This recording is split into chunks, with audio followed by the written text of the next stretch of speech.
Hello，香港 TVB 嘅朋友，我係富怡寶衣櫃防潮管嘅 Anson， 今日同大家介紹下我哋呢個電子防潮管。咁防潮管嘅原理主要係通過45°C左右嘅安全加熱，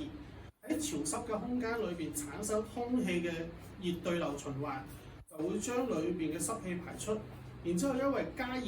會產生空間內外會有2到3°C嘅溫差。咁可以隔絕外面嘅水氣進入衣櫃裏邊，從而最大程度上保障空間裏邊係乾燥嘅。咁可以睇到我哋整個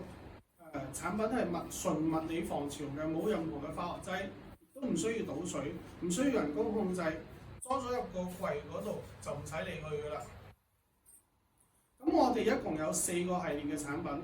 咁呢個係 RD 同 OD 系列嘅串聯產品。最多20支可以串聯一齊，用一個插蘇一個電位就可以搞掂。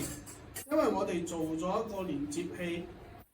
喺個防潮管嗰度，咁唔需要每一支單獨去插電，好大程度上降低咗衣櫃用電嘅風險。咁 RD 嘅系列係基礎嘅防潮加熱防潮功能 ，OD 嘅系列喺 RD 系列嘅基礎上增加咗負氧離子防臭除異味嘅作用，可以去除衣櫃裏邊嘅霉味。咁然後仲有就係我哋嘅 CS 同 OS 嘅系列，咁就適合一啲單櫃、鋼琴、乾